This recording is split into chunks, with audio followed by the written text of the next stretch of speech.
or I don't know if they even asked why we request or why we pre-recorded these. I thought it would be really good to kind of show examples of what we were talking about, because we intimately know our work and what we've done over the last, however many years we've been doing this.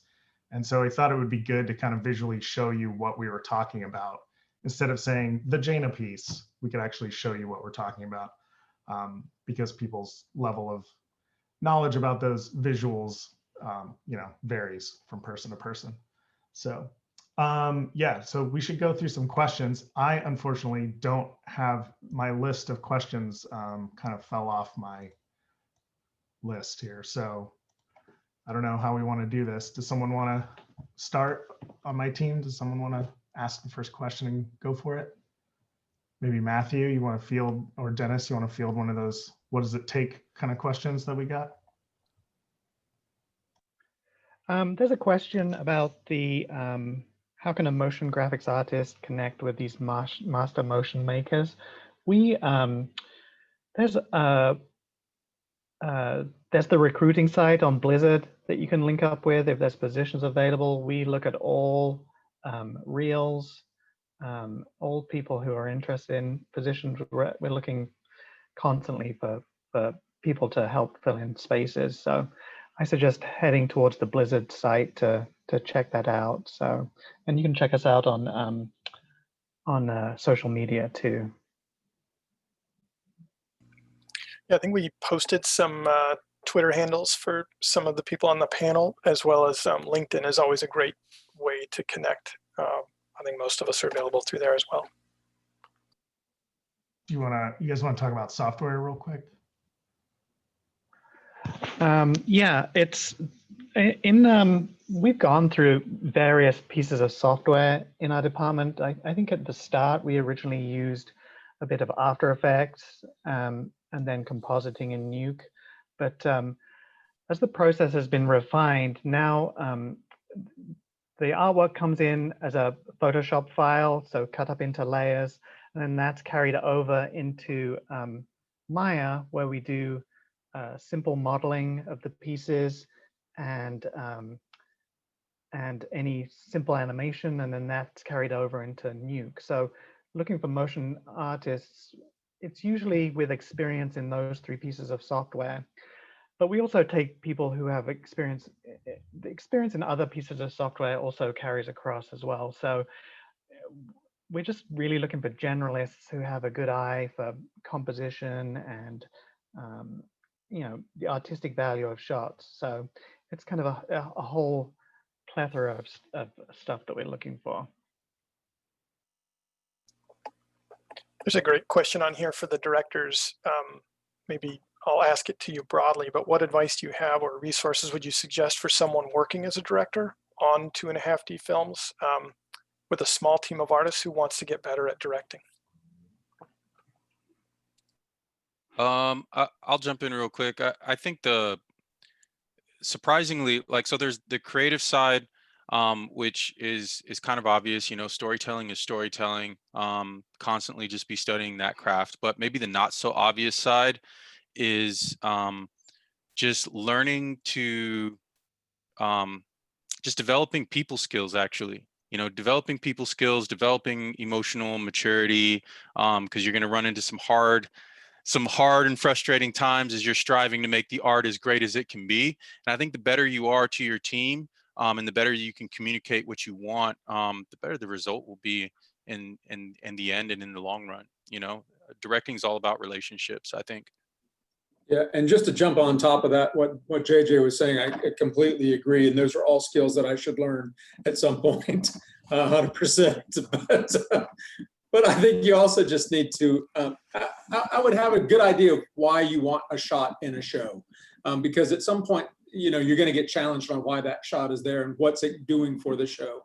And rather than maybe getting upset or just go, because it's my vision, you should be able to explain that vision to other people, because what you're trying to do is enlist them in making this story. And if they don't understand what that vision is or can't see where you want to take it, or even asking why that piece is in there, it may be good to self-reflect on whether or not that moment does need to exist. And if it does need to exist, then you should be able to explain why it needs to exist. And then I think you'll find that most people will jump on board with that as soon as they understand what purpose it's serving, or they may even have a way that can plus it. The thing that I've always loved about the team that we work with is everybody comes wanting to help. So nobody is trying to be a naysayer or anything of that nature. They're always wanting to help and help you express something, or just come along for the ride.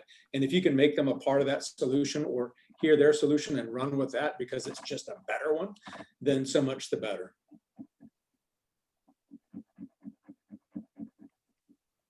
Yeah, I wanted to, also, I will say we have some more responses because we pre-recorded tomorrow's panel as well. We did them out of order. That's kind of why you heard some of that strangeness today. But so tomorrow's panel, we have some more answers about that question too. But I just wanted to answer this question because I'm a fan of, I'm not a fan of my answer for this question, but I like the spirit behind it. The question is, will it in the future, will you release more music from the cinematics? For example, original soundtracks for Lords of War, Shao House Story, Harbingers. And in my opinion, I'd love to see the Hearthstone songs out there and stuff like that. But I don't know the specifics of that, honestly, because there's all kinds of rights and legal stuff around the way music is released in the US, and it all gets tangled up in that kind of stuff, which is stuff that we're just not experts in. So I couldn't give you the legal reasons for that, but that's why it's not out there right now. And Brian, is that something that going and asking folks in community about, would they be the ones that would actually help, bring that idea up to people up above, kind of a thing? Maybe, I guess, yeah, a poll strategy would be the way to do it. So if you guys were loud enough, yeah, we might find ways to make that happen, probably. I'm 100% with everybody else. I love the music. There's just so much outstanding art that's done. The music at Blizzard, it would be great to get all of it. Yeah, if the demand was high, it would force the solution, I'm sure. So then there was one about, I like this one too. Where'd it go? Where'd it go? Oh, how do you know when a project is done, as it could always use more polish? I'm going to let JJ answer that question. How do you know when it's done? Well, usually, there's somebody standing over your shoulder that basically tells you you've run out of money. That's one way. But I mean, honestly, like God, what's the succinct way of saying this? Like it's one of those things where it's just like, I think internally we all have a barometer for where the visual standard is, like what looks polished enough. And so you really don't have to push too hard. Like, I think as the director, I'll always ask, hey, can we sprinkle a little bit more awesome on? Do we have a little bit more money? Do we have a little bit more time? But all of these things are on a schedule. The team knows what the mark is. We've gotten so good at being able to bid these and say, yeah, we can make sure we hit this visual mark within this timetable. And, once we pull the trigger, we're off to the races and we just execute on that. And so yeah, you kind of just know. Is there always something that you wish you could have squeezed in? Many times. There's been some shows though where I've just been like, I don't think there's a single thing I would have added extra to that. I think the team executed it perfectly. But as artists, yeah, most people in this room are probably like, like I could noodle on this forever, but I think it's just, it kind of goes back to that sort of emotional maturity of being able to know when to put the pen down, and also a little bit leaning into what Doug was saying, like, does this image or does this sequence of images, does it convey what it needs to convey to the audience? Does it accomplish its mission? And if it does, then you're good to go. Yeah, I think your values as the director, you need to be strong enough. Like, you need to know what you're chasing, what you want to get out of it. Because if you don't know what you want to get out of it, then you'll keep turning over rocks forever, probably. I like this answer in chat. I like this answer in chat. When the producer tells you time is up. Sounds like a producer. I don't know if you'll like where you'll be at that point, but you could try that. Yeah, but each pipe step has, its timeline. So if you start slipping, you can see that you're starting to, lose track of the project. And so you have to organize yourself from the beginning. And producers are amazing for that. I love producers. Emily Sue's our producer for Hearthstone, and oh man, she's so good. Producers are your friends, ladies and gentlemen. Love them and treat them well. Wise words. Cool. There's a bunch of questions. I don't know if You we're gonna can have try time. that. Let's see. Any other questions, guys, that you see that you want to answer? The one that just showed up about, it says, hearing the turnaround times on these final shots is really surprising. Is crunch ever an issue? Well, again, that goes back to the producers and me as a supervisor too, about kind of bidding out these shots at the start of a project realistically. So it's saying, okay, I think we can, I'm pretty sure we can get this job done in this amount of time per shot. So, and like I said before, the shots vary greatly as far as the bid time we get on them, but it's again, a producer thing. So we try not to, for the sake of the artist, we try not to crunch, but occasionally when projects get stacked on top of each other, sometimes we have to put in a bit of overtime. But I would say most of the time we just work a regular day. And I would say too, the turnaround time depends on the show. Like that's usually for those Harbingers shows, but Hearthstone, it's a longer per shot time, right? Those get a lot more animation. Yeah, the Hearthstone are usually 10 to 15 days per shot per artist in the motion story department.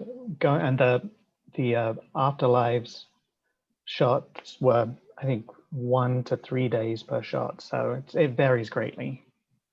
And typically, how long is an illustration, Dennis? It really depends.